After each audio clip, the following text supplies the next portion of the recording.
E aí, pessoal? Beleza? Bem-vindos ao Música Sem Segredos, eu sou Jonas. E eu sou a Tina.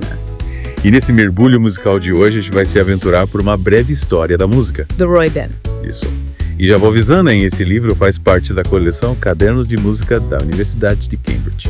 Que, aliás, é sensacional. E tem cada volume ali que é de babá.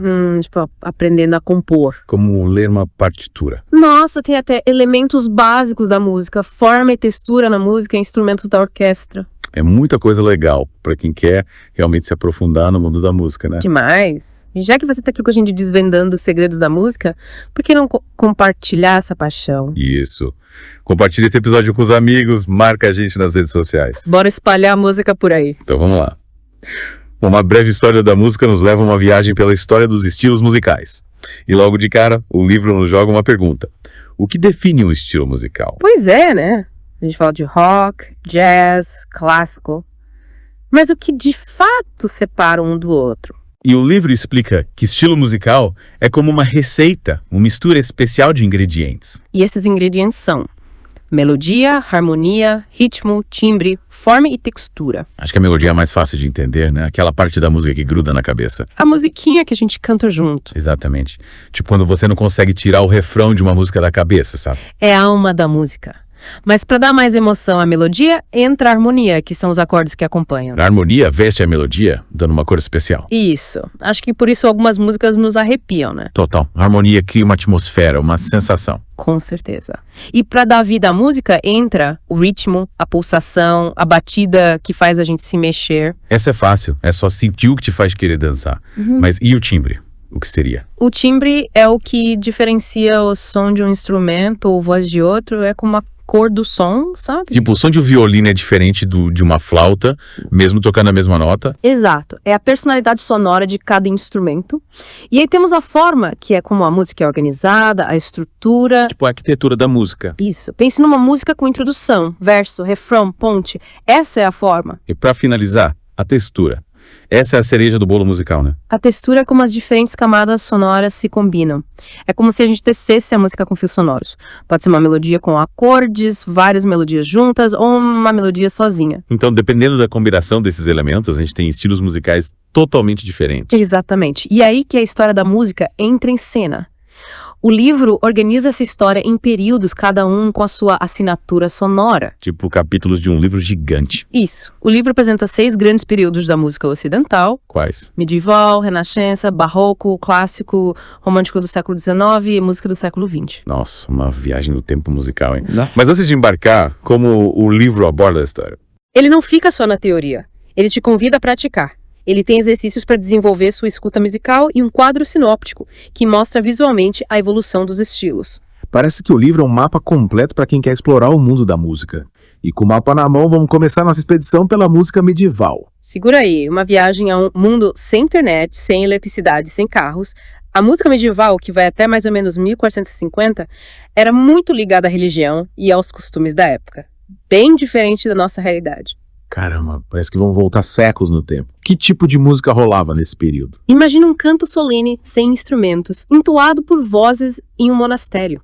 Era o cantochão, uma das formas musicais mais importantes da Idade Média. Ele era cantado em latim, a língua da Igreja Católica. Bem diferente do que a gente ouve hoje, né? Totalmente. O cantochão é monofônico, ou seja, com uma única melodia, sem harmonias complexas. Ele buscava a transcendência, a conexão com o divino. Uma música para contemplação. Mas, além do cantochão, a música medieval tinha outras formas, certo? Sim. Tinha o organum, que era polifônico, com várias vozes. Ele adicionava uma ou mais vozes ao cantochão, criando um diálogo musical. Tipo uma versão mais elaborada do cantochão. Isso. Ele trazia mais riqueza sonora, com diferentes melodias se entrelaçando. Legal. Mas, além da música sacra, o que as pessoas ouviam na Idade Média tinha algo mais animado. Claro, tinha música profana, a música não religiosa. Ela era tocada pelos trovadores e jograis, artistas que viajavam de cidade em cidade, cantando sobre amor, aventuras e até fazendo críticas sociais. Olha só, já existia música popular na Idade Média. E que instrumentos eles usavam? Os instrumentos medievais eram bem diferentes dos de hoje. Tinha a flauta doce, a charamela, tipo um oboé, o corneto, um instrumento de sopro com som brilhante, a harpa, a cetola parecida com a guitarra e muitos outros. A sonoridade da música medieval devia ser bem peculiar, né? Com certeza. Era uma sonoridade mais rústica, mais natural. Os instrumentos, geralmente feitos de madeira, tinham um som mais orgânico. Que legal! A música medieval era realmente única. E ainda bem que ela sobreviveu ao tempo pra gente conhecer. Verdade, música medieval é a raiz da nossa história musical. E agora que exploramos essa raiz, vamos para a música renascentista. Bora! Renascimento? Época de grandes mudanças e descobertas. E na música, o que mudou? Uma explosão de criatividade. O Renascimento, de 1450 a 1600, marcou uma mudança profunda na maneira como a música era criada e apreciada. Se na Idade Média a religião era o centro, no Renascimento o homem vira o foco. Então a música renascentista era mais humana. Totalmente. Os compositores buscavam a beleza, a harmonia e a clareza. Interessante. E que tipo de música era composta? Tinham uma variedade enorme de formas musicais. Os motetos, que já existiam, ganharam uma nova cara no Renascimento, com mais melodias entrelaçadas. Tinha também as missas, que continuavam sendo compostas para a Igreja Católica, mas com um toque de beleza e grandiosidade renascentista. As missas renascentistas deviam ser bem imponentes, né? Com certeza. Eram compostas para muitas vozes, geralmente divididas em coro. A música era polifônica, com diferentes linhas melódicas se entrelaçando. E além dos motetos e das missas, o que mais tinha no Renascimento? Ah, os madrigais. Eles eram canções polifônicas para um pequeno grupo de vozes, geralmente sem instrumentos. Músicas mais intimistas, para cantar em grupo. Exato. Eram muito populares entre a nobreza e a burguesia, que se uniam em casa para cantar e apreciar música. E sobre o que falavam? Ah, sobre vários temas, como amor, natureza, mitologia. Isso é bem interessante. Os madrigais são um dos gêneros mais charmosos do Renascimento. E a música instrumental já era importante. Sim.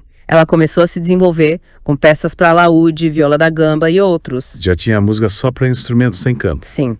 As danças renascentistas, por exemplo, eram compostas para serem tocadas. Legal. Que tipo de danças? Tinha pavana, lenta e soline, a galharda mais rápida e animada, e a alemanda moderada e elegante. Que nomes diferentes.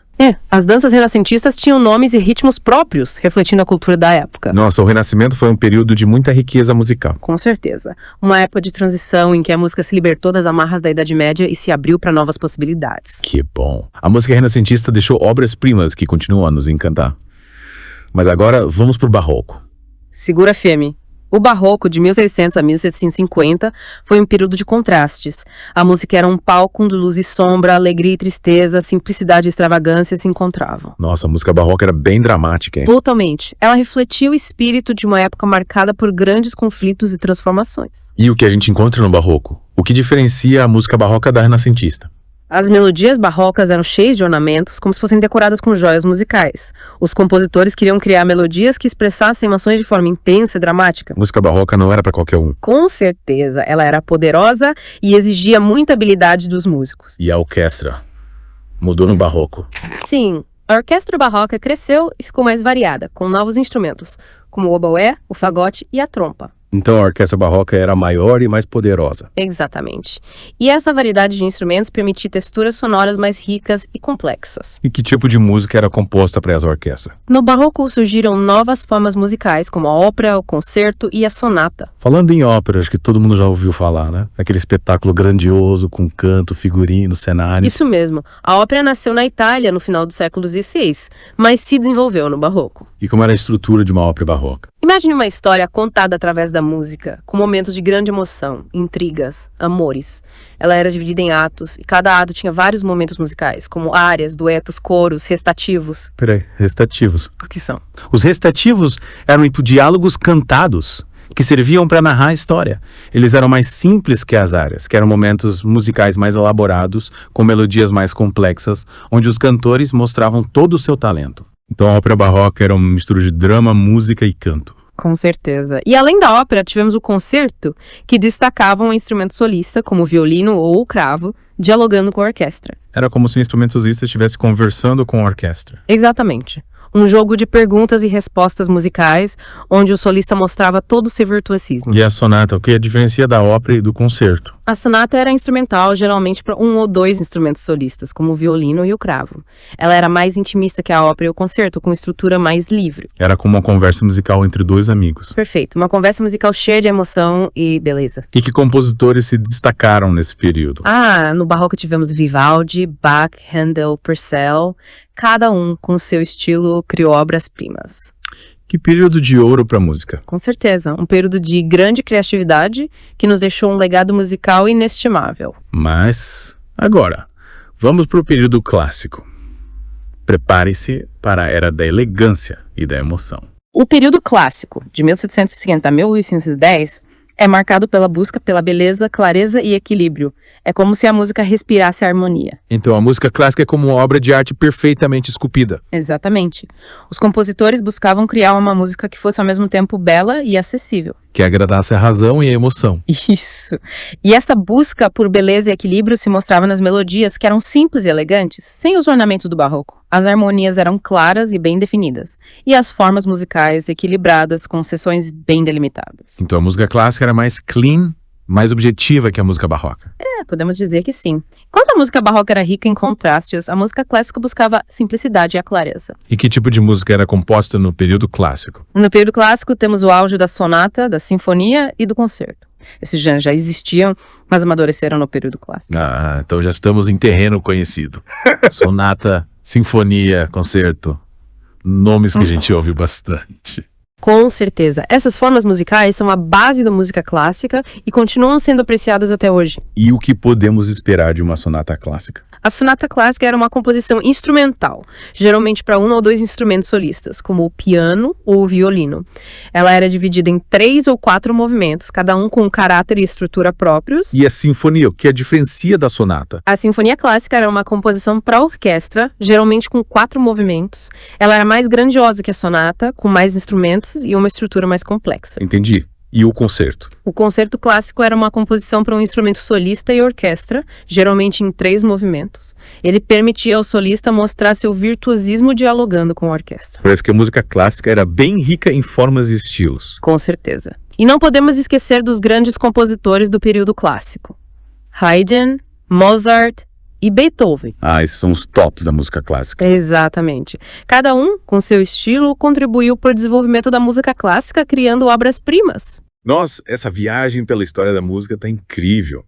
Já exploramos a música medieval, renascentista, barroca e clássica. É verdade. Já passamos por momentos de profunda religiosidade com o canto-chão, nos encantamos com a beleza do Renascimento, nos emocionamos com a intensidade do Barroco e nos deliciamos com a elegância do período clássico. E a aventura continua. Na próxima parte vamos mergulhar no romantismo do século XIX e no século XX. Preparem-se para uma viagem cheia de emoção, rupturas e descobertas musicais. Até lá.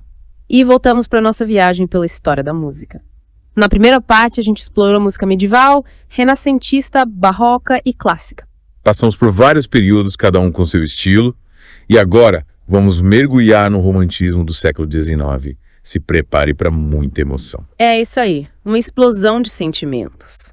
Se no classicismo a gente tinha razão e equilíbrio, no romantismo a emoção, a individualidade e a subjetividade dominam a cena. Então a música romântica é tipo um diário aberto, cheio de sentimentos. Exatamente, uma música que te convida a sentir tudo, a vibrar junto com o compositor. Que legal! E que tipo de música a gente encontra nesse período?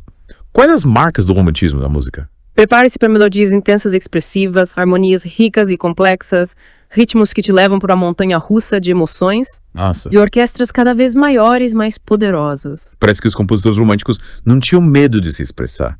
Em que formas musicais a gente encontra? No romantismo tem muita variedade. O lied, a sinfonia programática, o poema sinfônico, o concerto, a ópera, a música para piano, a música de câmara. Uau, muita coisa. Vamos por partes. O que seria esse tal de lied?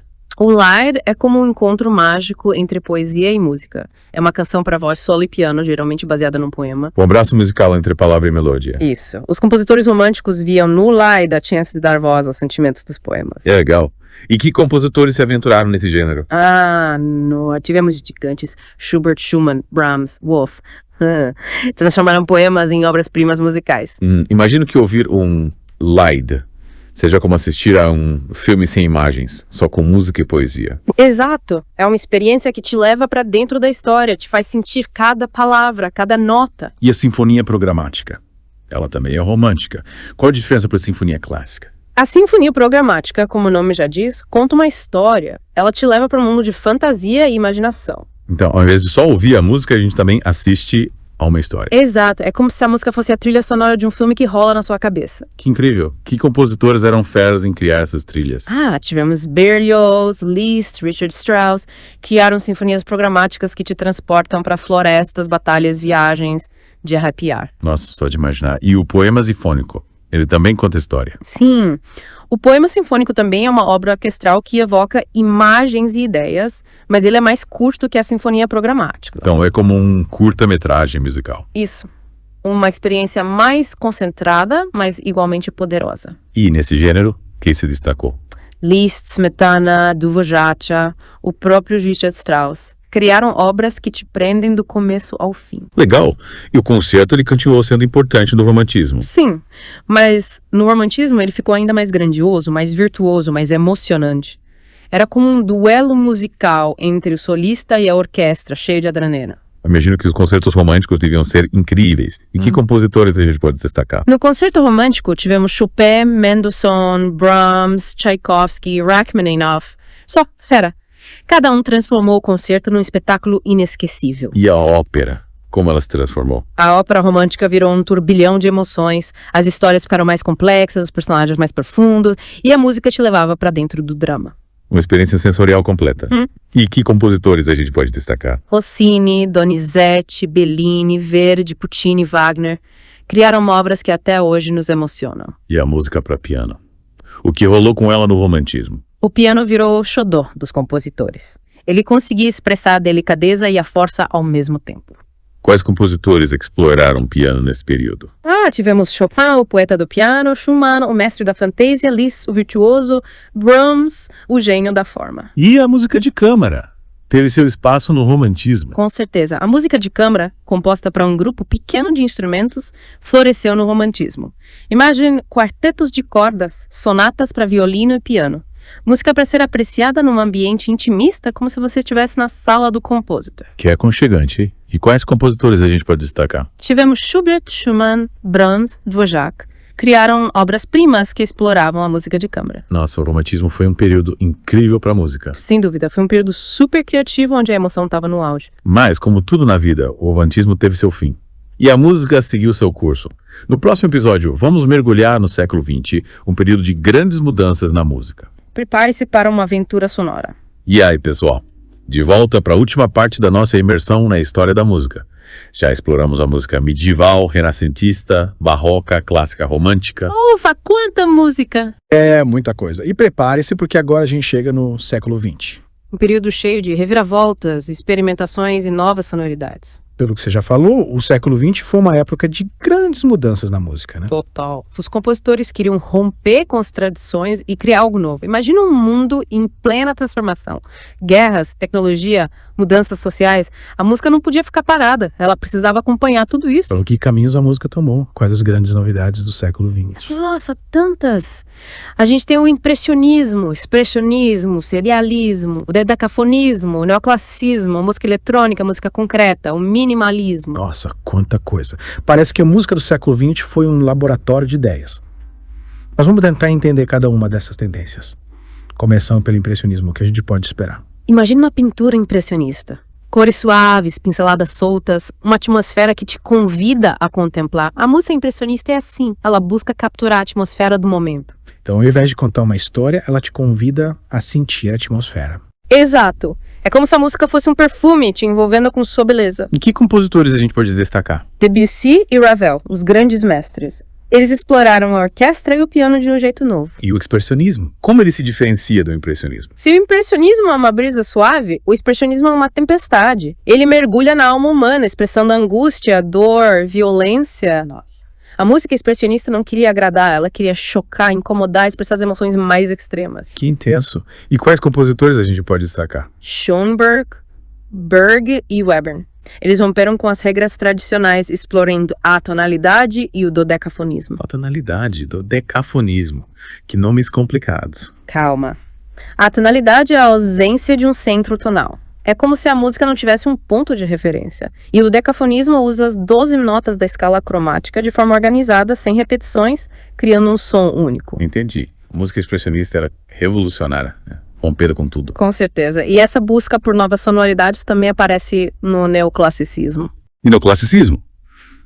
Mas isso não era lá do século XVIII?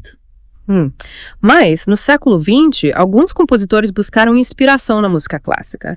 Eles não queriam copiar, mas usar as formas e estilos do classicismo com uma linguagem moderna. Então era como se eles estivessem modernizando a música clássica. Isso. Stravinsky foi um dos grandes nomes. Ele reinterpretou as estruturas clássicas com a sonoridade do século XX. E a música eletrônica, como ela surge? A música eletrônica é filha da tecnologia do século XX. Com novos instrumentos eletrônicos, os compositores ganharam um mundo de possibilidades. Então, ao invés de instrumentos tradicionais, eles usavam máquinas. Sim, sintetizadores, gravadores, computadores, para criar sons impossíveis com instrumentos acústicos. Que revolução!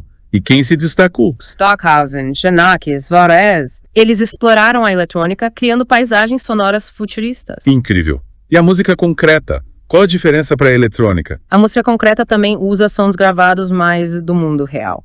Então, ao invés de criar sons com máquinas, eles usavam sons da natureza, da cidade. Isso. Sons de pássaros, máquinas, pessoas conversando, trovões. E manipulavam esses sons no estúdio, criando colagens sonoras. Que legal! E quem era o mestre da música concreta? Pierre Schaeffer. Ele começou a experimentar com sons gravados na década de 1940. E o minimalismo também surgiu no século XX. Sim, uma reação ao excesso de informação da música moderna. Ele buscava a simplicidade e a repetição. Então, música minimalista é como um mantra, uma frase que se repete. Exatamente. Steve Reich, Philip Glass, Terry Riley. Eles queriam criar uma música meditativa, tranquilizante. Nossa, a música do século XX foi uma aventura de tantas sonoridades diferentes. E no meio de tudo isso, a música continuou nos emocionando. E essa aventura continua no século XXI.